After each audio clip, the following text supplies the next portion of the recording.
you Friday of the month with an important topic affecting marriage and how to deal with them. The purpose of this program is to serve as part of our church's contribution to the society by educating both marriage couples and unmarried couples on issues affecting marriage life. You can follow us on our social media handles. That is Facebook, rpkdmmc, YouTube, rpkdmmc. You are all welcome. Our topic for today is marriage and the law. Marriage and the law.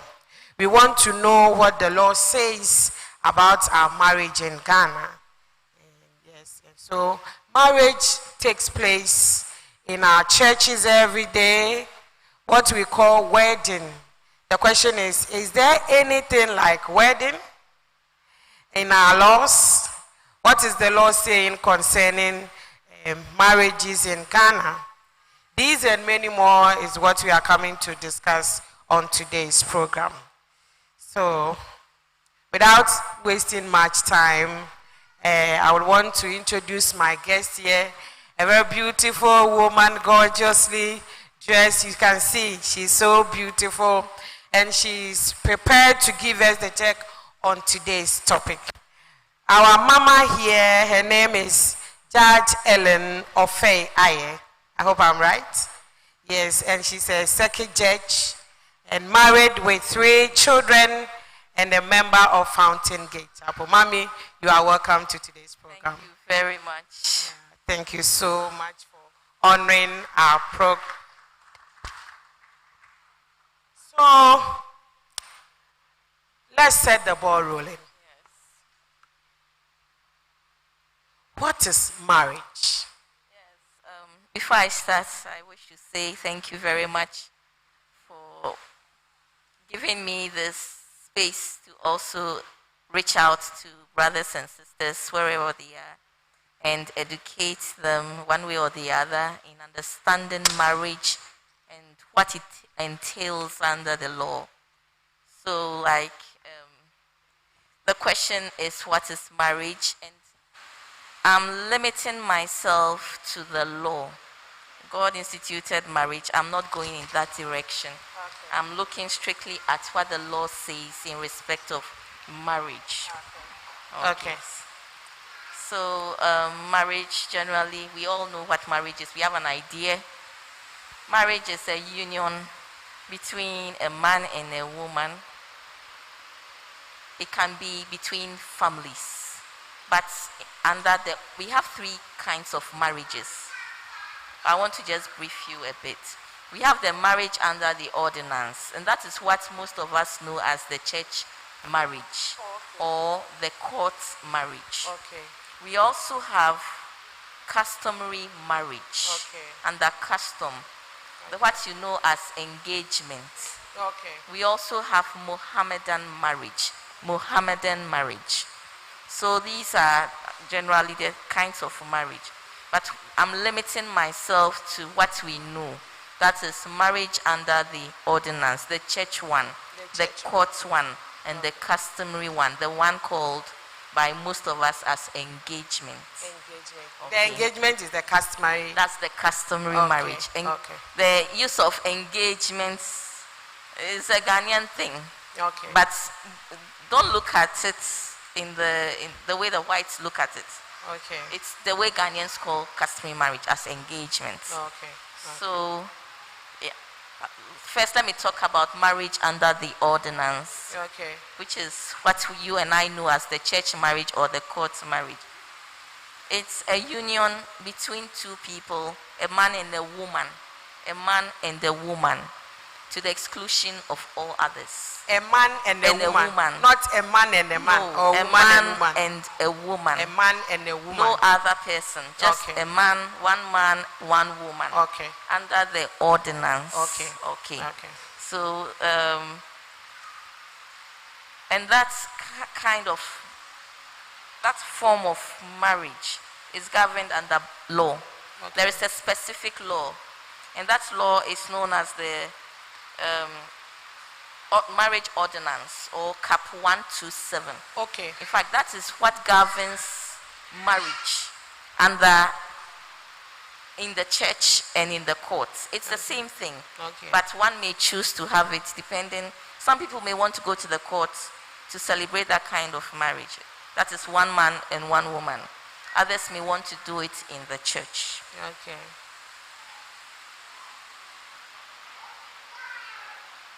So, like I said, this kind of marriage, there are certain conditions that need to be met before you can enter such a marriage. And one of such conditions is that you must not be less than 21 years of age. Less 21 years of age. Okay.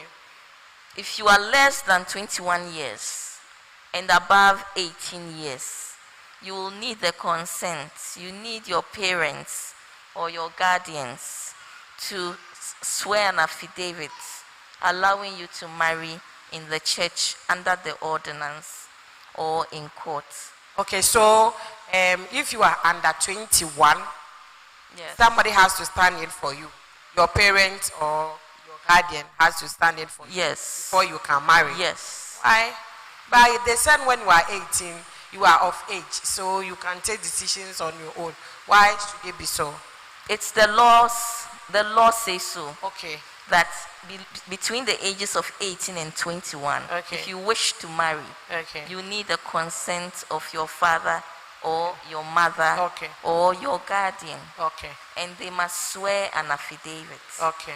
So it's the law that prescribes. It's a law. It's a law. It's a law. Okay. Thank you. Okay. So that's one of the things you need to do. Again. So this one, both customary and then the Cap 127 that was it. That's what it talks about. This is just the law. Courts, what you know by under the court's marriage or the church marriage. Okay.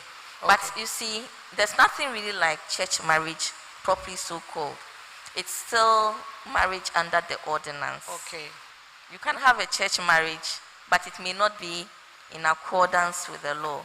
Okay. Under the Cap 127. Okay. Okay. Now, with the customary marriage, most of us are more familiar with the customary marriage. Yeah. It's done mostly at home. Yeah. The man's family will come, the woman's family will come, and it's a marriage between families. Yeah. I cannot say between a man and a woman because families are involved. Yeah. Yes. So, yes. And that one too, there is also a law providing all the legalities for it. Okay. It's also, there's a law, it's called Cap 1, just like the Mohammedan marriage, we also have the customary marriage. Okay. The interesting thing about all these marriages is that the laws of Ghana protects both the men and the women in the marriage when it comes to inheritance. Okay. Okay. So it doesn't matter whether you are married under the ordinance, the church one that you know, or the court one. Okay. Even under custom, if let's say the man or the woman dies, you are still entitled to enjoy the protection of the law as if you were married under the ordinance. Oh, okay. But there's a difference. Customary marriage, the man can marry more than one woman. Okay. Okay. Under customary marriage. Okay. He can, there's no cap or limits to the number of wives he can have. Hey. It's me a warrior 3, 4. As long as he's able. Yeah. Okay. But with the ordinance marriage, one man, one woman. Okay. Okay. Thank you so much. So with this, when you come to the church, you have mentioned it already. But right now, what everybody knows is that wedding. We are going for a wedding. If the church one, we call it wedding. Is there anything like wedding in the law? Has it been stated that wedding, or it's other, they've given it another name or something? Okay, this is interesting that you are asking. There are requirements to be met before your marriage can be said to be in accordance with the law. Okay. You cannot just go and stand somewhere and wear a white dress, and the man will wear a suit, and someone will bless, and then you will describe it as wedding. Oh, okay. You will describe it as a wedding, but strictly speaking, it is not a marriage recognized by law. Oh, okay. Certain conditions must be met. The place of where the celebration is being held, it must be a licensed place. Where the celebration is being held. For instance, this church is licensed to celebrate a marriage. Yes. So if you go and sit in some classroom, which is not licensed, and you have your marriage there, your marriage will not be recognized under the law. Are you sure? Yes. Because nowadays there are lots of churches, there are lots of places where that they do these weddings. And then we go, you know, some cry, some blue kiosk, then they said they are doing wedding. Yeah. Some hall, a garden, everywhere. They said there's a marriage ceremony going on there. And they said it's the law, what do we call your own is Cap 127. 127. That is what is happening there. So please explain it further because it's happening all over. Yes. And we have to understand these things. Where the marriage is being held must be a registered place of worship or a registered place, registered by the principal marriage, under the principal marriage officer. So if it's not registered under the law, whether it is a classroom, whether it is a garden, it must have, it should have been registered as a place where a marriage can be conducted. Okay, so let's say if it is a garden, then that place must be registered before it can happen. Yes. That in such a situation, you need a special license. A special license. Oh, okay. So if like you want to do it in a garden or beach or poolside or something, you need a special license. Yes. Oh, okay. From the normally from the AMA, KMA, they have the marriage, the principal registrar of marriages. The officers are there. Oh, and they give out such licenses. Okay. Okay, so you have to go there and register.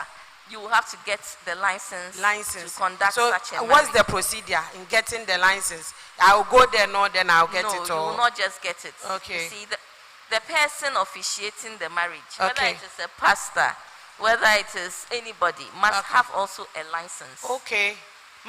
That person too must have a license? Yes, that person must also have a license. And must be registered. Must be a marriage officer, or we have different persons who can do it. Okay. So it must be a place that is registered. The person officiating to must have been a registered marriage officer. So if the person is a pastor, the pastor should have a license. Yes. You see, the fortunate thing is that, for instance, in this church, certainly the pastor has a license. Exactly. So in other churches, even the so-called one-man churches, if they want to conduct marriages, they need to have been registered as marriage officers.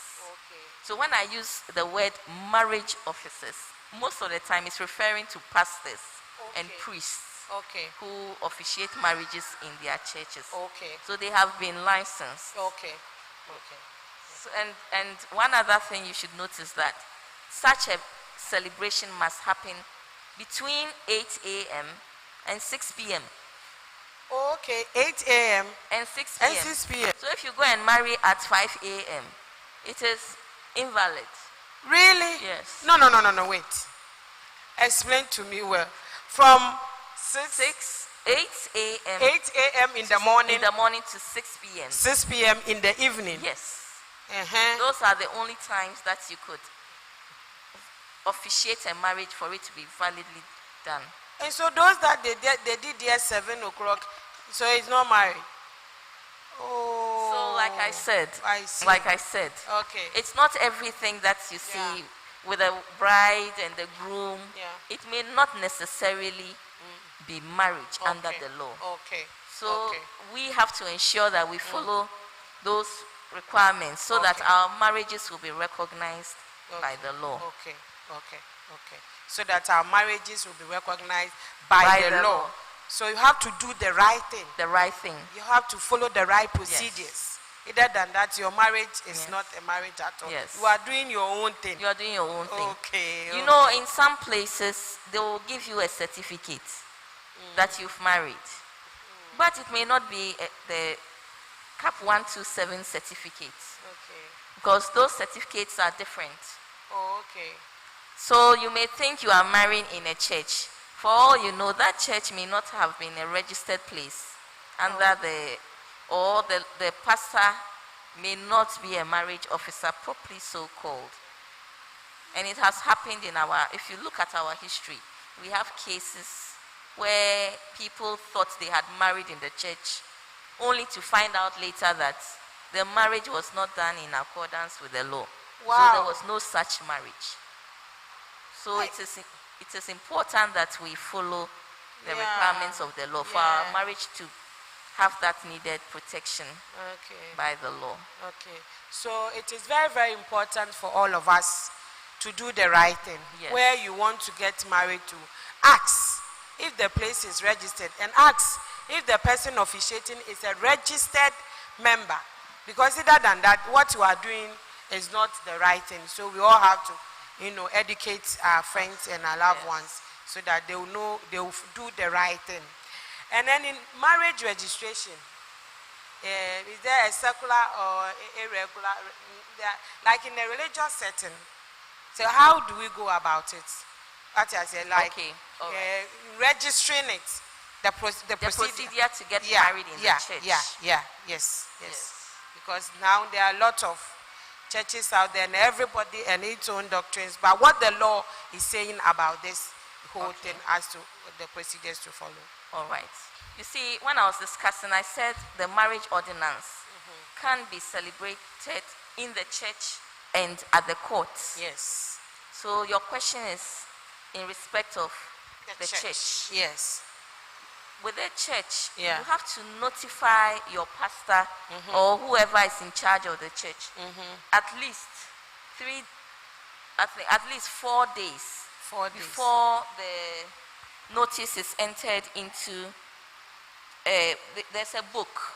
There's a book where they enter such information. Okay. And that will enable the pastor be able to publish bans. Okay. And these entries will end up eventually at the registrar, the principal registrar of marriages, at the AME or KME, whichever, depending on the region you are in. Okay. Okay. So the notice must be at least 4 days before the first publication of bans. Okay. Now, when I say publication of bans, maybe some of you may not understand. When you go to church, sometimes they announce during the announcements that this person wants to marry this person. If anyone has an objection, inform me before the date's fixed for the marriage. They intend to get married on this and this and this date. So that's what I mean by publication of bans. Okay. So there's a requirement. If there are two people in the marriage, if they all attend the same church, the publication of bans will be made on 3 Sundays. Okay. The first Sunday, the second Sunday, and the third Sunday. You realize you have 21 days at the end of the 3 weeks. Okay. If they attend different churches, let's say in this church, the man attends this church and the woman attends another church at like your church, Fountain. Like in my church, yes. The bans will have to be, there'll be 2 notices that will be given to each one of them. And each one of them will publish their bans in their respective churches. So if this Sunday, the first bans will be, publication of bans will be published. The lady, wherever the lady is, they will also publish their first notice of the marriage bans. It doesn't mean that it should be the same Sunday at the same time, but the 21 days must elapse, and the publication must be made 3 times on Sundays. And it shouldn't just be in English. If it is in this area, it's Ga. Ga is the prevalent language here. So as it comes in English, the interpretation will also come in Ga language so that everyone can hear what is happening. Okay. Why do you have to, do that? You see, you are publishing it so that if anyone has a problem with the man and the woman getting married, they can come and see the pastor and inform the person. We call something caveat, and it's like a notice or an objection. Okay. That's no, I can't let them marry. Why are you objecting? Why are you objecting? Perhaps one of them is married. Okay. The man or the woman has married under custom. And he has found or she has found a new person who he desires to live with and comes to the church and says, I'm taking this person as my wife or my husband. Meanwhile, there's somebody in the village who is sitting there married under custom. So you have to come and object because that marriage will be a crime under the law. It's a crime to marry more than one person under the ordinance. And you can go to prison for that. Prison? Yes. Prison? Yes. Okay. Yes, because you have, once you are married, whether customarily or ordinance, ordinance you can't marry again. Under custom, you cannot marry any other person under the ordinance unless you want to add another wife under custom. Okay. Let me ask this quickly. Like, I want to marry. Yes. I have somebody there, customary there. Yes. And now I want, there are two. Yes. And now I want to take one to the the altar. Yes. So do I have to leave the other one? Or I can bring the one because customary, they were all my wives. What should I do? What's the procedure? Two things. Stay in the custom and marry them and have your peace of mind. Or divorce one of them.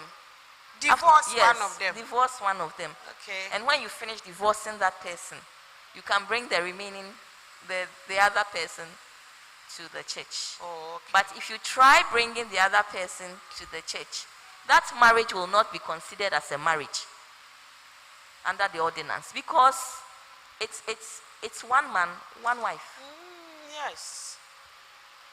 So the law does not protect you, and whoever is coming to the church has committed a crime. Okay. And the crime is called bigamy. Bigamy. It exists in our laws. Oh, okay. It exists. Okay. And people have been brought to the courtroom because of that. Wow. So, yeah. So it's a serious and there's one other thing. When you have a man and a woman wanting to get married and there's a blood relation. Okay. It may be a bit distant, but once there's a blood relationship, they can't marry. They can't marry? No, they can't. Let's say cousins, maternal cousins. Okay. So when you hear of such a publication and you know something like that, it's the time for you to caveat. Okay. And notify the pastor or the marriage officer of this situation so that they will do something about it. Please, this caveat, you don't wait till the day of the wedding and then you barge in and say that, no, I will not let them marry.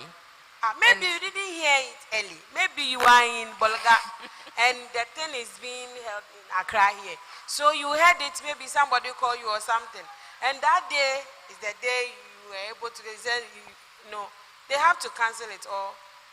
No, not, you see, whoever is barging in at that time has also committed an offense. Offense? Yes, because you ought to have used the 21 days. Maybe so after the 20, well, that is your law. loss. That is the law. Oh, okay. So the 21 days, you had all the opportunity to object or caveat, place a caveat so that the court can determine whether to remove the caveat or not and let them marry. You didn't use it. So you cannot barge in during the marriage. You can actually be sued. Okay. For all the embarrassment and all the embarrassment cost. Oh, okay. You can be sued. So it's best to use the 21 days and raise any objections. So We are learning. Yes, So, we are learning. Cap 127. Yes. What is it? Now, Cap 127 is also, it was promulgated in 1884. 1884. 1884. Yes. Okay. And revised in 1851. 1851. Yes, it okay. regulates, you see, our system of marriage came from what is known as common law, UK and all these English-speaking countries. Okay, so it came to us and we also worked on it. Like I said, I'm not going to go into the Bible and what have you. I'm strictly speaking in respect of the law. What the law is saying. Yes. Okay. So this is the law that regulates the procedure, which I just explained. The conditions to be met for you to have a valid marriage. Okay. Now, it is basically a monogamous marriage. One man, one woman. Okay. And the pastors, church ministers, they are all marriage officers if they have their license. And you see, when they have their license, they go through the gazetting process. They publish their names in the gazette. Okay. So that they are properly acknowledged to be a marriage officer. So and then we also have marriage registrars of marriage. Those are the ones in the courtrooms. The magistrates. They also officiate marriage in the courts. And then the principal registrars of marriages, you find them at AME.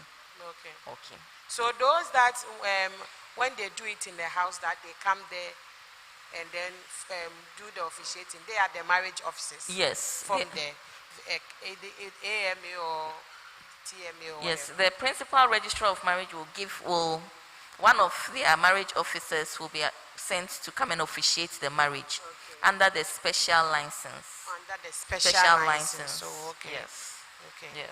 Okay. So marriage under ordinance is the same as marriage under the law. Okay. Is marriage under the law, like I said earlier, could be Mohammedan marriage under the Islamic. It's also under the law. Also, the Muslim one yes, too. It's also under the law. And then customary marriage is also under the law. Oh, okay.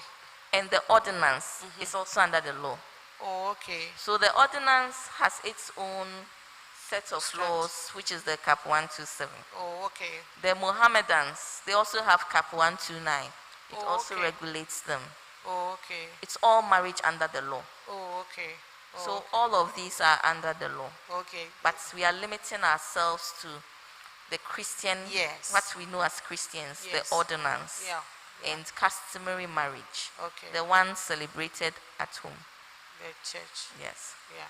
Oh, okay. Also, you may notice that most of the time they do the customary marriage at home, then they come to church. Yes. But under the law, there is no requirement for the customary marriage. Oh. The law has set down the rules you should follow. Okay. The notices and what have you. Yes. That is all. That is all. So there's no need for you to do a customary marriage in the house. And under the law, yes, but try it and see. It will not work. It will not because work. your family members will team up against you. Yes. So when you do the customary marriage and you come to church, the day you say the I do and the marriage is officiated, that customary marriage has converted and doesn't exist again. Oh, okay. Now, what exists is the ordinance marriage. Oh, okay. So the customary marriage, when it comes to church, then that one, it has ended. Hey, so you don't have a customary marriage again. You only have the ordinance. I see. And I said there was an engagement ring in you see now, sir. But so you realize that when they want to divorce, they say, oh, I've asked my family to send the drinks to the man. What drinks? The day you came to the altar, you dissolved that customary marriage and decided to choose ordinance. So whether you send the drinks back or you don't send it back, it's of no effect. No, wait too. Because yes, it's our tradition. They will tell you that you have to bring the drinks that to say that now we are no more Yes. together. And you said we shouldn't send the drinks You because that one is on. Yes. Is not.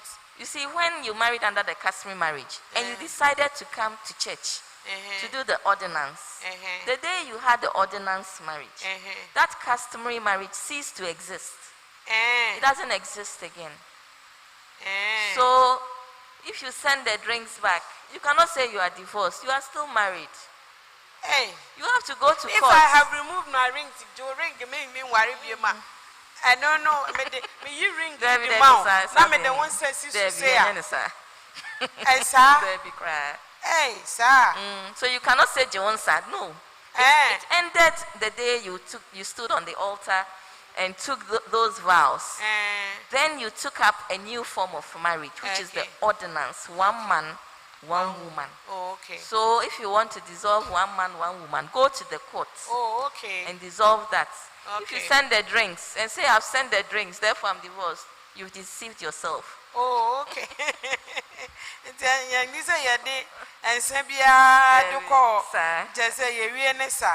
Oh, I see. Oh, I see. So, where can we celebrate marriage? Say at home. And yes, in the church. And then if it is the garden. In the garden or wherever. Special license. Yeah, to do that. So we should be mindful where we have our marriages celebrated. If you go and do some marriage under a tree, in some small classroom, which belongs to GES, and then you start looking for trouble. It's a problem. Yes. It's seriously, I think those watching us have to take note of it because it's happening all over. It's happening. Baby, na ye worry. Baby, na ye worry. Baby, na marriage officer no go jina ono. Ye say they are working. Ono oni certificate bi a chese or your marriage officer obetumi worry. Na sebi me pacho na wabɔ no kwala ntini ne yɛsɛ ɔyɛ ɔsɔfo enti na wɔbɛgyina aware mu na waware sɛ na ne nyinaa no da woyɛ ne nyinaa yɛ mboguo oh awurade hu yɛ mmɔbɔ na aware bi wɔ hɔ a ayɛ asɛm. It has happened. It may even be a licensed place, but you see, if you don't sign the marriage certificate, then there's a problem. Now marriage certificate ni hinanom na ɛwɔ sɛ ɔmo sign. Marriage certificate ni ɛyɛ bɛrima ne ne ɔyere ne pɛ sɛ ɔmo na ɔmo ba bɛware nti bɛrima ne ne ɔyere no ɛpɛ ɛne sɔfo marriage officer ne pɛ na ɛwɔ sɛ ɔmo sign ni ana nipa because ɛna yɛ ba so yɛ say ma wei mienu adan why should we say yɛ mienu na yɛ kɔ ware it is the two of us. You see, so why in my I should have mentioned this. Yeah. There is a requirement of at least 2 people from the woman's side and from the man's side as witnesses. Okay. We need witnesses to the marriage. Okay. So they will call you. The bride will come and sign. They come together with the groom. The 2 of them will come. They will sign their portions. The witnesses. So they'll ask the woman to bring 2 relatives. The man bring 2 relatives. They go inside. The 2 relatives, they will all sign as witnesses. Witnesses to the marriage. Okay. You see, the church may be packed, but you need 2 witnesses on paper who will sign as witnesses to the marriage. Okay. Should it be your parents or any other person can come and sign? Oh, it's the person of choice. Okay. So if you choose to call your uncle, your auntie, it's up to you. But at least 2 witnesses. And there's a portion for each witness to sign. No marriage can be held in secret. Okay. It must be should be publicized. Okay. So at least 2 people here, 2 people there. The same at the court. 2 for the man, 2 for the woman. Okay. Okay. So that with this, well, sometimes when the marriage is being held and everything, you the woman, maybe my name is I'm Adwa Menu, and now my husband is Yao Mensa, and now Yawari, yes me Menu Nako Dante, na me the Mensa not to feed that day now. You worry na de kono na you be friend me. Sir Mrs. Why. What? You see, the day you got married to your husband, your name did not change. Your name did not change. You decided that you want to bear your husband's surname. So if you want to do that, there's a process. You would decide. You decide. It's not compulsory. Oh, really? Yes. Now, dear, I am an compose you. And now I best man. And now in a change, Miss and Mrs. Near the two say, and why men sound a swoon. And you would decide afterwards. You see, we'll say it, Mr. and Mrs. Yes. But on paper, your passports, your certificates, your driver's license, Ghana card, it will still bear your maiden name. Yes. If you go anywhere and you are filling a form, can you write Mrs. So and so? You can't.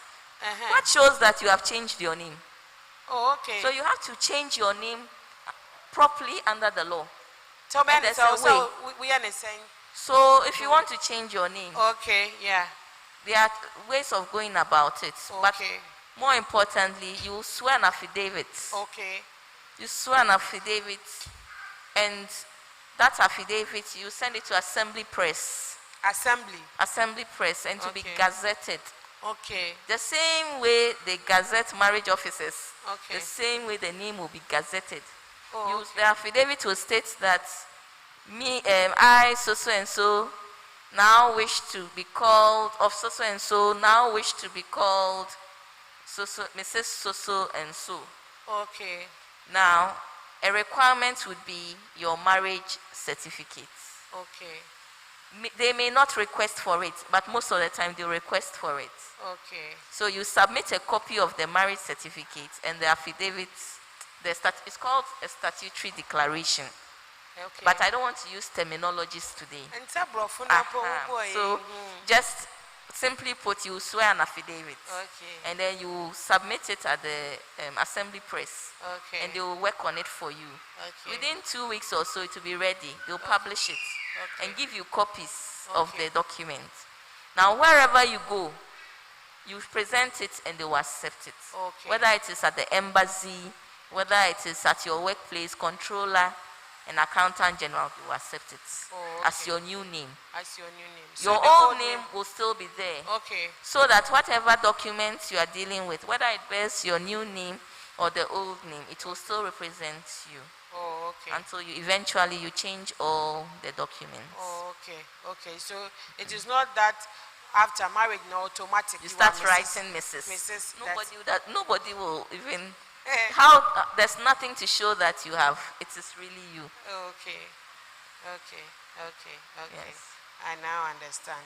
So if one wants to marry under the ordinance, what is the process? That process we have gone through all. Yes, under the process is you fill the necessary forms. If it's AME or the court, you fill the necessary forms. They will post notices or publish notices of the bans. If after 21 days. So they will send some at the AME. They will paste them there. Or only your church. If it's the church, at the church. Okay. If it's at AME. That it means where the marriage is going to be held. That's where you. Yes. Now, okay. But if one other thing, you cannot stay in Accra and suddenly go to Kumasi that you are going to get married. You should have been living there for some time. Oh, okay. At least one of the parties should have been living there for some time. Okay, so like if I'm staying here and my to-be is in Kumasi. At least one of you should be in Kumasi. Okay, so we cannot say we are moving to Kumasi for the wedding. Yes, the two of you don't live in Kumasi. You get up, you are going to marry in Kumasi. It won't work like that unless you've lived in Kumasi for a certain period of time, which is stated by the law. Okay. One other thing too is when you publish when the bans are published, you have up to 3 months to marry. 3 months. 3 months. If the 3 months elapses, you have to do another publication of bans. Oh, okay. Okay. I don't know if you understand me. No. You do the publication of, you apply for the notices. Okay. And they grant it to you. And we granted it to you today. Okay. So today you went for the forms. From, let's say the pastor got the forms today. Okay. And they are publishing it in the next 3 weeks. Yeah. After the 3 weeks, you have 2 months, 1 week to marry. Okay. That will make 3 months. If you don't marry within that period, it means that you have to repeat the process all over again. Let's say your man announcement in that. Maybe Yama announcement no. It's Yama 3 times. No, so worry within 3 months no. Okay. Because one worry and then you start all over again. Start the whole process again. Yes, and publish again. Okay. So you have 3 months. 3 months. No more, no less. When you're ready. When you're ready and publish it. Okay. Okay. Publish it. So you should know the dates you are getting married before you start the process. Okay. Oh, thank you so I hope that helps. Thank you so much. I hope you've understood it. It has been well explained. But I don't know if you have some questions. So we will give chances for our audience to ask questions. Mommy, so yeah. Yes. So yes, Papa.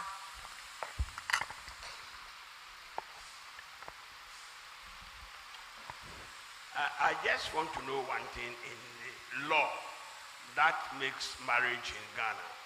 For the law, how many times does it permit somebody to go to the altar with either a wife or a husband? How many times does the law permit one person to go to the altar? Yeah, what I'm saying is that somebody has married and is going to marry again. That's what I want to know. The law, what does the law say about that? But Mama, you have I understand your question. Okay. I understand your question. Okay. Thank you. When you go to the altar under the ordinance, you can only come back after you have obtained a divorce certificate from a court of competent jurisdiction. So if you've not obtained a divorce certificate from the court, you cannot come back and stand on the altar and take another wife or husband. Because when you do so, you would have committed a crime. And that is the crime I mentioned as bigamy. You cannot have 2 wives under the ordinance. Or even if one is under the ordinance and the other one is under custom, you cannot do that. So you cannot come, you can come as many times as you have a divorce. Let me put it that way. As many times as you have a divorce, but you cannot have more than 1 wife at a time under the ordinance. I don't know whether you understand. To me, because now they And I was saying, I say you go to court. You're good to court. Now court, nature say court no we tiasem no na. Finally we decide we granted divorce. You are divorced. So the divorce ubetumi aba wari. Afei die, say asori nso pene so dia, obesan aba biom. Eno dey woni asori asem, and I say woni court asem. But utumi wari. Okay. But wungu sa wari na wuntumi sorry nka say wo san ba ha. Aba wari. Aba wari biom. Nti na che say yengu sa wari no e wo court ya. Wuntumi fa oba from ba. Emma. Okay, so that marriage no I was say yegunu. I say yegunu. And sana court. Court because no ordinance. Ordinance. I was say court na nsu gunu. Nti ogunu wie dia and you obetumi awari. Oh, okay. And na if you awari nso utumi gunu wo court. If you awari nso utumi ko gunu wo court. Yes. If you awari no. Yes. Wa awari 2 ni 3. Yes. If you awari utumi ko court ko gunu. Sir, ubetumi gunu wo fie, ubetumi de akoko court. Ni nyina ejina wa house. Ni nia uhia free court. Oh, okay. Okay. All right. Yes. Jesus lives. He lives in me. I think she left one thing out. If your wife is dead, you can marry again. Yes, that's true. If your spouse is deceased, she's dead or he's dead, you can marry again. Thank you. They say till death do us part. Yes, till death. That is it. Yes. So at the point of death, you can. But So- my main question has to do with the attitude of our women in church. Our attitude. The attitude of women in church, in fact, and some of the ministers. This business about engagement ring, it's not part of any marriage. But it looks like the women have taken it up like some World Cup. Without an engagement ring, it looks like nothing works. Okay. First and foremost, it's wrongly described as an engagement ring because that ceremony is a complete marriage ceremony. So calling it an engagement ring in itself is a misnomer. And like she said, because customary marriage ends the day you get married under the ordinance, this business of trying to wear 2 rings, I don't see where it comes from. If the women can explain to me why it is important that you wear 2 rings, maybe I would understand. And then if the ministers can also explain to me why they seem to permit it to go on, I guess I may understand. But otherwise, like I said, the women need to explain why they need to wear those 2 rings. Okay, I don't know how to answer this question well, but I'll try my best. Under customary marriage, which is marriage proper on its own, it depends on the where the parties are from. If they are Khans and they are from a particular system of, let's say they are Ashantis, the twins are the money that Sika or Mubejiano. There are certain customary practices known to certain customs. Okay. So if the family tells you to bring money and drink, schnapps, that is their custom. Okay. Then you do what comes with it. Now the name engagement, as I said earlier, it doesn't really define customary marriage. Okay. Because engagement taken from the common law, the UK and other countries, it's just like we are engaged to get married. Okay. So, yes, so we want our parents to know that we are preparing to get married. Okay. It does not define customary marriage. Oh, okay. But you realize that with the whites, when they say we are engaged, they bring a ring to symbolize it. So that use of a ring, it's alien to us. For us, it's customary marriage. If you marry a Dagadu woman, the family will tell you what to bring. If you marry a fancy woman, the family will tell you what to bring. Yes. So it depends on the custom and practices of the person you are marrying and what they require to seal the marriage. So, yes. So I will not really, we haven't put it or legalized it in any way. It's the women who have done it and society has allowed it to continue. And all of us have found ourselves in it. And it's beautiful, you know, it's so beautiful. Yes. So we love it. Yes, yes, yes. Thank you so much, Mom.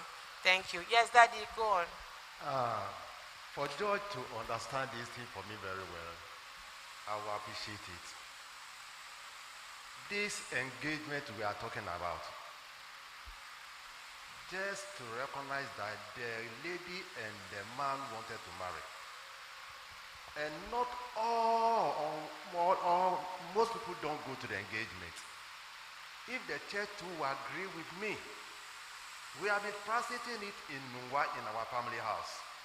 That on engagement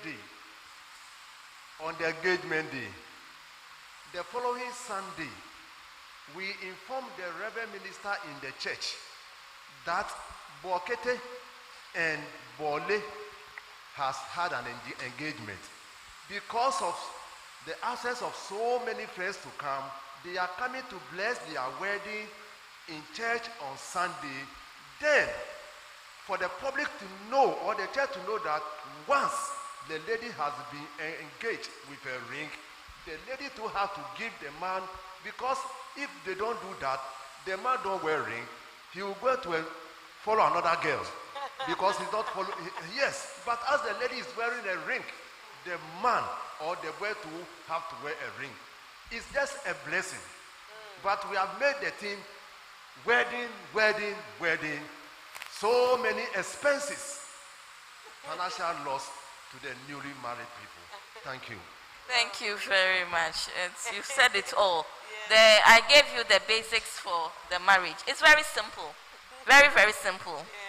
Very simple. Yes, there's a hand there, please. There's a hand. He lives in me. Our Okay, greetings. kindly- Jesus lives in me.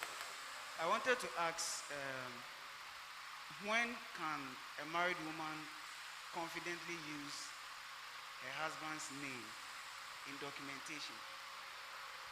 Please, can you speak up, please? I wanted to find out when Sɛ- sɛ can bɛtumi a married ama- woman no use smart ni yɛ yi kakra na- when can a married woman use her husband's name in documentation? Okay, like what? When can a married woman use the husband's name in a documentation?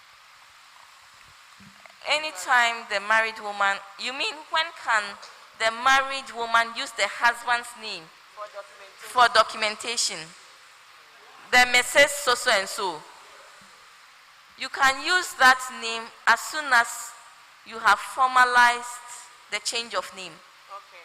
by the Gazette process, by swearing that affidavit. In other words, what I call described as a statutory declaration to signify the change of your name and how you wish to be called. It's only after that, and when it's gazetted, they'll give you a copy, 3 copies of the document. And wherever you go, it's an acceptable document. Wherever you go and present it, they'll acknowledge it. So when you fill your documents, you attach a copy, a photocopy of that document, and then they'll just do whatever you want. Whichever service you require, they will do it for you.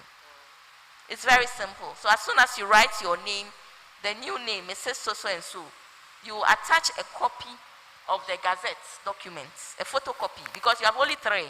You don't want to lose them. So you make a photocopy, attach it, and submit whatever documents you want to, and you are good to go. I hope you understand. You get it. Okay. A follow-up. The marriage was like under the ordinance, so the name was written on the marriage set. So can the set guarantee that you use the name? Okay. All right, I understand that question. You see, the certificate, you will not write Mrs. So and so. You write your maiden name. So the gentleman will write the name his parents gave him at birth or the name he has assumed. And the lady too will write her maiden name. That is the name bearing the surname of her father or whichever surname she holds at the time. So the forms are there, name of maiden name. It's written there, and then you fill it. So it does not guarantee any change of name. It doesn't even reflect. There's no Mrs. portion there. All right. Understand. Okay, thank you. Yes, there's a hand. Okay.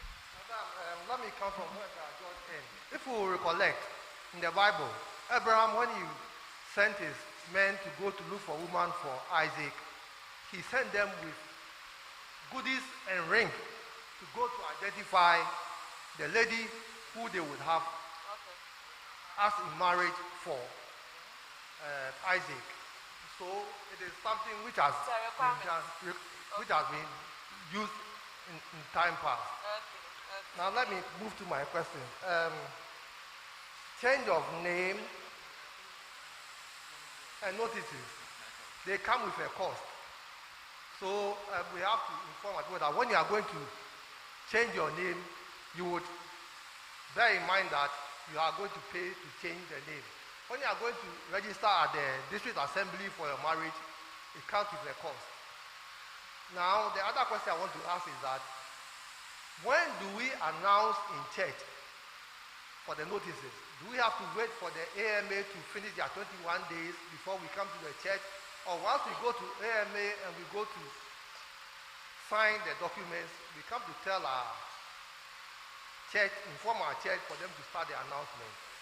All right. Thank you very much.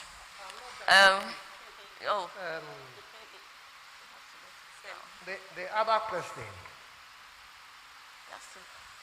How and what is the cost of divorce? How and Please repeat that. How and what is the cause of divorce? Of the cause of The divorce. fourth one is how and what is the Muslim marriage? That is one man or one wife. We have to also learn about that as Christians, so that when our children are going to Muslim marriage, we will know what to expect. Thank you. Okay, thank you.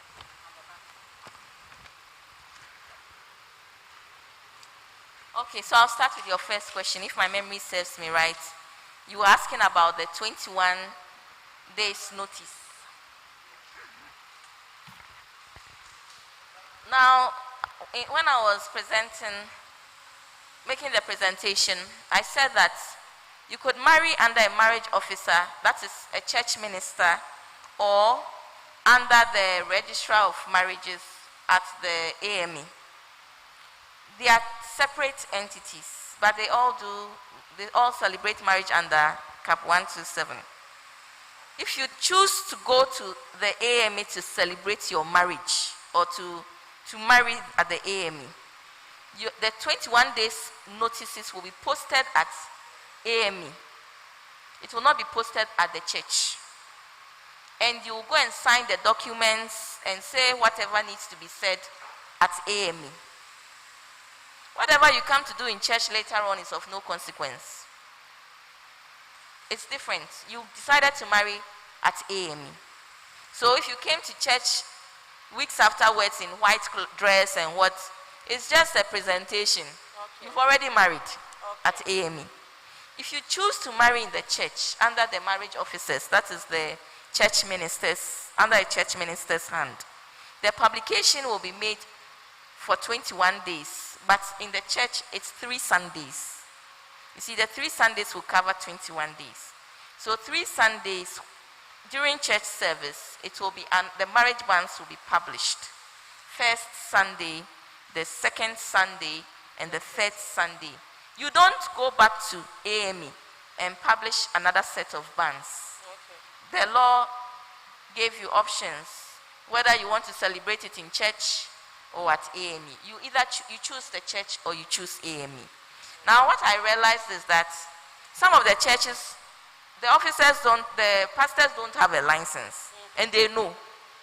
Some of the churches too, it's not a registered place. They know. They will tell you, go to AME, do everything at AME. When you finish, come to church. And then they will do wedding. Actually, what has happened is that you got married at the AME, not at the church. Okay. The church was just, I don't know how to describe it. You wanted to wear white dress. The man wanted to wear black and white. You want to do a frodundu.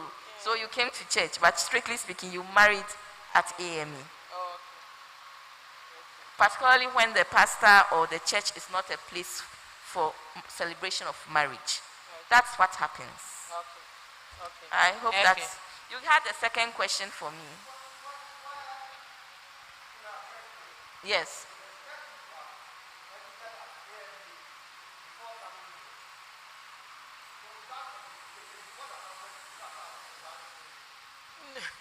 No. This one, we are dealing with the law. You see, the church's one is different. Every church and what their procedures. So what the others do is different from what we do here. But today we are talking about the law. What the laws of Ghana says we should do. That's what we are talking. So the church's own, that one, Osofu will come in and then educate us how we go about it. But this one is solely the law. So Mama is here explaining it to us. What the laws of the land is telling us if you want to marry, what you're supposed to do. So that's what Mama is here to teach. Is here explaining it to us. I hope you understand. So the church's own, Osofo and the rest will explain to us later. Thank you so much. Yes. I think you've taken care of that one. Every church has its own style. Yes. So And then you asked about the Muslims. The Muslims under the Mohammedan marriage, Cap 129, they can marry up to 4 wives. 4 wives. The law allows them. That's by the way. 4 wives. And like I said, customary marriage, there is no limit. But with Islam, Muhammadan marriage, there is a limit 4. You can't go beyond 4 wives. 4. I say more. But you see, customary marriage, there's no limit. I don't know whether I've answered all your questions. I have. Okay. Yeah. So any other? There was a hand here. Yeah, Madam, I think during your discourse you mentioned that when the notice is given, 21 days notice is given, on the day of the marriage or the wedding, one cannot then come and caveat, right? Now, why do the pastors ask if anybody has anything against against this particular marriage, the person should say so now or thereafter hold their peace? I think it's not necessary then because the 21 days have already elapsed, if I'm right.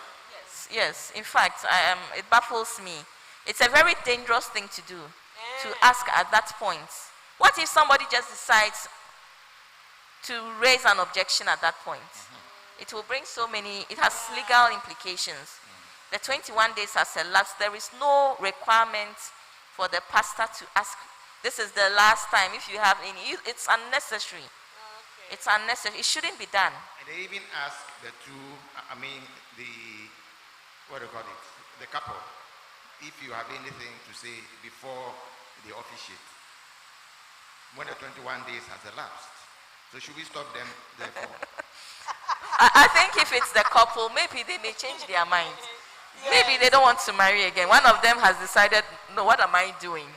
So probably, I think they're allowed to change their mind at the last minute. Yes. They've made the Thank you decision very much. already. All right, thank you very much.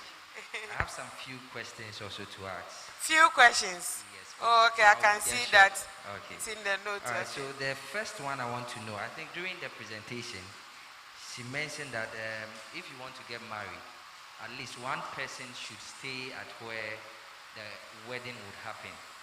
So I'm asking the question that, what of those that stays in the village where you don't have a church that has been licensed, an official that has been given a license to officiate a wedding, and a building to allow you have your wedding over there. And then maybe because of this law, they have to move their wedding to a different location or venue. First of all, how do they go about it? And then what also happens to those who have their weddings and pastors that officiate weddings in the villages where those places have not been licensed for wedding to happen? I don't know if you get the question. That's the first question. Okay. And then I think the other question Paluto asked for me. There is another one I have here. There's another one. Yes. Okay. Okay. What is the consequences? I'm coming. Okay. And will you want I'm recording. Okay. Go ahead, please. All right. What is the consequences of someone getting married in a garden where it has not been licensed? Okay. What is the consequences like one gets when you get married in a garden or a place where it has not been licensed? And can you get married over there in a garden and then later decide to go and sign at the court? Okay. Thank you. Thank you. You asked about those in the villages. In Ghana, you will find that in every district there is a district court. And there's also the district assembly. In the district assembly, there is a principal marriage registrar there. In the district court, the magistrate is properly called a marriage registrar. So the district magistrate has those powers to officiate a marriage. So the district covers all those villages under the district. Okay. So they can all go to that district court or that district assembly and get their marriages officiated there. Now with the churches, even if it is Methodist or Presby, even at the remote villages, you find that there's a capital or a town that is prominent, and you may find one of such churches there. And you see these churches like Methodist, Presby, most of them, almost all of them have registered places. They are almost all are registered. I'm speaking about these Orthodox churches, Methodist, Catholic, Presbyterian, Anglican. So when you go to, so let's say you attend some village Anglican or Methodist church, small one, most likely that church has been registered. Most likely the minister is registered and will officiate it for you. The worst case scenario, go to the district court, go to the district assembly. You'll get your marriage officiated. I hope that helps with that question. Now the second one was in respect of marriage in a garden. When I was speaking earlier in respect of one of the questions, because you don't have the license or the place is not a registered place, what people do is that they go to the district assembly or the AME or the courts and get that marriage officiated. Then later they go to the church or wherever they want to do to celebrate a marriage. But you see, when it comes to marriage, you cannot just stand anywhere and wear a white dress and wear a suit and say you are getting married. You need to get the special license. So you cannot go and sit in some garden and say you are getting married. It will be a nullity. And if your marriage is not in accordance with law, you might as well not have married, because you will not be afforded the protection the law gives you under the ordinance marriage. So it is in your own interest to do the right thing. Yeah. So you, the one getting married, do the right thing and get protected by the law. I hope that helps with. And then I think the last question was, I have answered your questions. Okay, thank you very much. Thank you so much. Yes.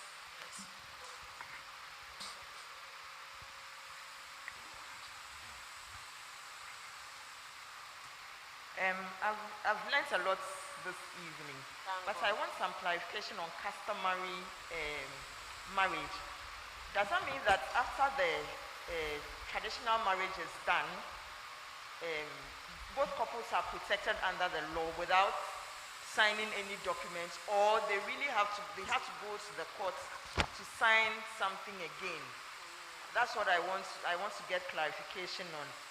And then with a garden wedding and those other places, I also know that like you said, some people go to the church to do the marriage ceremony, a registered church to do the ceremony, and then they later go to the garden to do some sort of like a formality or something. Does that mean the marriage still doesn't hold? Okay. Even though they go to the church in the morning in their wedding dress and everything. Oh, okay. They go and do the ceremony with just their witnesses and whatever. And then they come to the garden and just do the formality. Oh, okay. So I just want to find out, even after that, does that mean the marriage doesn't hold? Okay. Okay.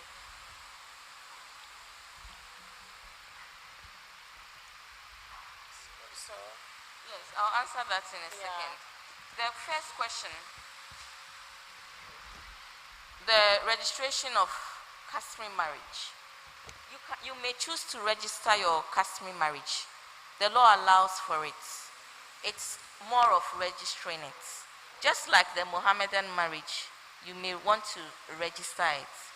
It doesn't make it any less of a marriage. The only thing is, you are thinking perhaps someone may one day dispute that you were married.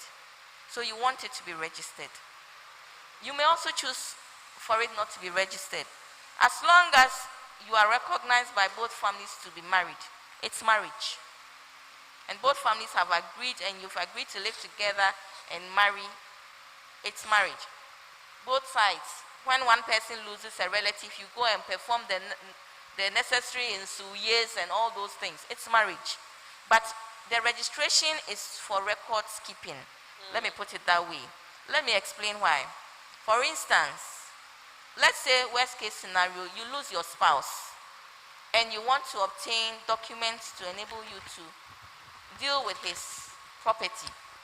And let's just say that your deceased spouse, the family has problems with you. Then they come and say you are not a wife. It helps the court also know that indeed you were married. But if you don't have any problem with your family, there may be no need to register it. It doesn't make it any less of a marriage.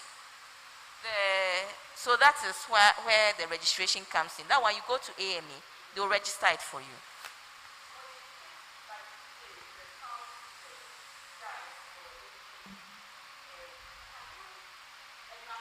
Issues with the family, will the law protect you? The law will protect you, absolutely. Just as it will protect you as if you were married under the ordinance. Oh, okay. It will protect you. You get all the full protection. The difference is, if you are 2 wives, you are 2 wives. Okay. If you are 3 wives, you are 3 wives. But when you are married under the ordinance, we don't want to see more than 1 wife, because there cannot be more than 1 wife. But the law will still afford all the wives under a customary marriage the protection they need in equal portions. So if it is 1 car, it's for the 3 wives. If it's 1 house, it's for the 3 wives. They are all wives. So if he marries 5 women, he can register all those women in the court. He can register all those women as his wives. Okay. Both of you go and register, not he. Both of you. Okay. And then the other question about the garden and the formality. Whatever happens in the church and where you got to sign the marriage certificate, it comes in duplicates too.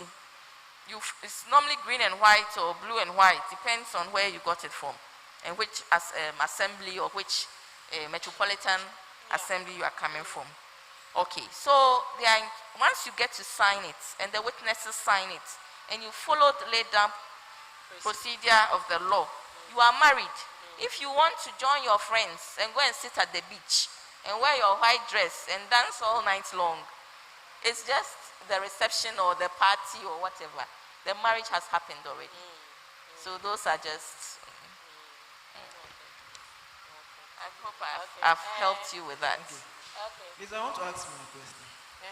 Okay, what happens to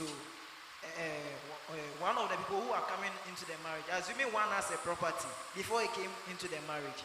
Does that property become one or is still in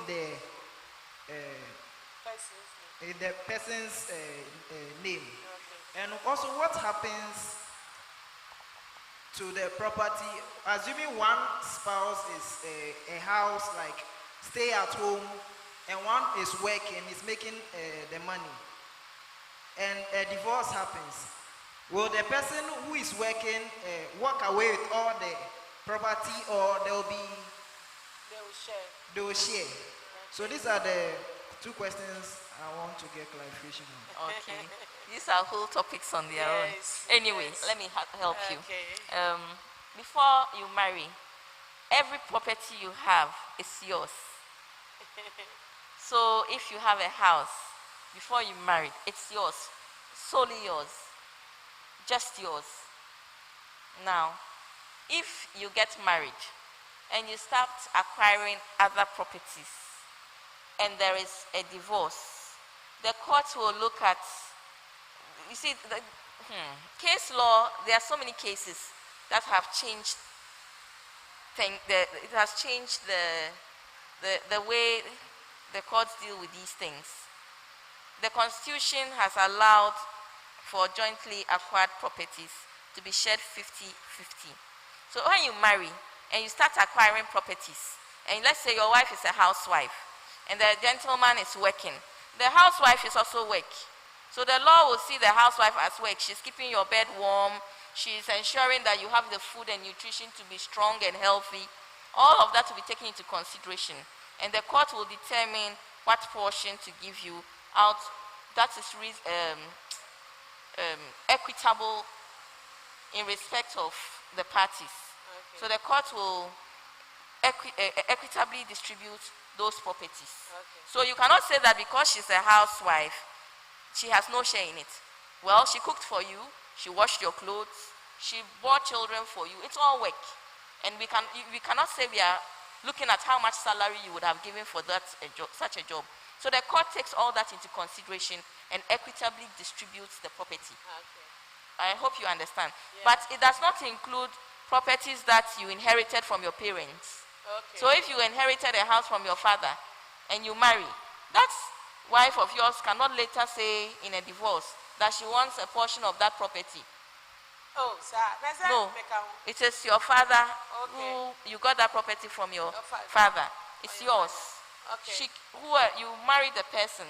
The person can only ask for a share of properties acquired from day one of the marriage till the divorce.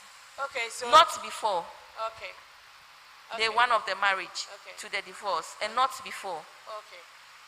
But if before, let's say there's a plot of land, and then he marries you, and you helped, and whether you helped by giving birth to children or by cooking or by working, whichever way, then the court will equitably distribute for you. So the law has changed, it has transformed, and it's transforming every day.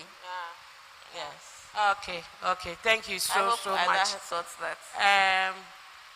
Last, Okay.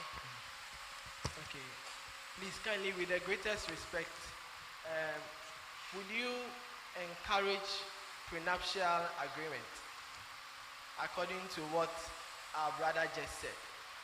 And number two, I want to find out, because there are issues where we can travel overseas, and there are issues where people complain that I didn't know the man was having wife and children in his country. I didn't know about that, and I got married to the man.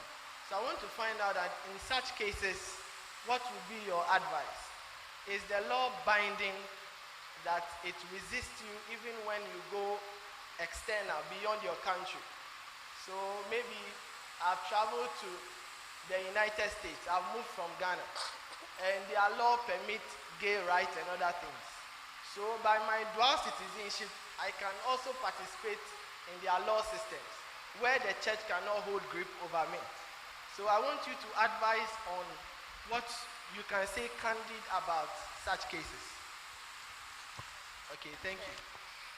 With prenuptial agreements, we haven't gotten there yet, but it's coming. I won't speak too much about it yet, but I think it's coming because of the position of the law now. Whether you like it or not, if you marry someone whose finances are not as great as yours, and let's say you are financially empowered, and a divorce comes up, whether you like it or not, some money will go. But as to the properties, like in other jurisdictions, you find that the prenuptial, in the US for instance, it's done all the time.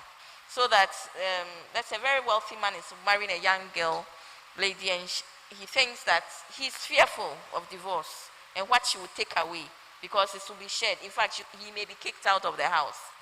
So they prepare these documents, but it's not yet gotten to Ghana, but it's coming. And we are yet to see what framework will be used in these. So I don't want to talk too much in that regard, but it's coming. And then your second question was in respect of those who travel abroad. If you marry in Ghana under the ordinance or customary marriage, and you travel abroad and you decide to marry there, it will catch up with you. It will catch up with you. We've seen too many cases where the embassies come digging in the courts for information, and they will find it and we'll give it to them. So if you lie on your documentation, they'll find it, and the day they'll find it, they'll report you. So it's not as if you can keep it a secret. One day, what if the lady here or the gentleman here decides to petition for a divorce and it goes into the wrong hands, and you are working in a company in the US, and they get to know that you are indeed married, you are finding trouble for yourself. So it's recognized. Our ordinance marriages are recognized as marriage. In fact, our customary marriages are also recognized by these other jurisdictions as marriage. They know we have customary marriage. And that is why some people choose to register their customary marriage. They know. But, and then you mentioned gay marriages. Our jurisdiction, Ghana, it's not allowed. It's a no-go area. It's an illegal, it's not recognized. And so I wouldn't even dwell on it much for anyone to pick on it and use it as a discussion tomorrow. So I won't go there. But there's nothing like that in Ghana. So whatever happens in that jurisdiction is not recognized. In respect of such marriages, it's not recognized under our laws. You can't bring it here. Okay. Okay. Yeah, thank you so much. Thank you so much. I mean, we are so much grateful. But what we will say is that give us, Baba, you want to talk? Okay, we want to give us your final, advice on all the topics that we've discussed. Your advice. Advise the youth, the upcoming youth. So advise all of us. Thank you. A little piece of advice. Marriage is a good thing. It's a very good thing. I'm here with my husband. He's watching my back for me. And it's a very good thing. And it's good when it's in the light of God's blessings. And marriage was something God created to be a very good thing. So we should embrace it and love wholeheartedly to make it work, and be more selfless to our partners. And I believe with that it can work, and you could live to see till death do us part. For those yet to marry, listen to your pastors, and I think commune more with God. Divorce is on the high. And there's too much flamboyancy in marriage celebrations. Marriage is very simple. I mentioned it. Simple. Notice a fee. You pay some requisite fees. It's not expensive. If you decide to make it expensive, you pay for it. So I think we can learn from what we see around us. Let's make our marriages work. Let's avoid the courtrooms. We see too many of that. And with God, I believe we can all have beautiful marriages. Amen. Amen. Yes, give it up for our mommy. Yes. Thank you so much. We are so much grateful. Reverend Peter Kwe Dagadu Memorial Church, we say thank you. Thank you so much to Mrs. Ellen Ofe Aye. The husband is here. Daddy, thank you so much. Miss Aye is here. Thank you so much for releasing your wife this evening. We are so much grateful. Thank you so much. We hope that next time when we call on you, you come and then explain more to us. Thank you too. Yes, so this is where we draw our curtains down. And so you can follow us again on our social medias and RPKD, Facebook, and then Facebook and all. And so our next edition is be on second Friday of the month of October, as we bring to you another interesting topics. So we say bye-bye and take care. Bye.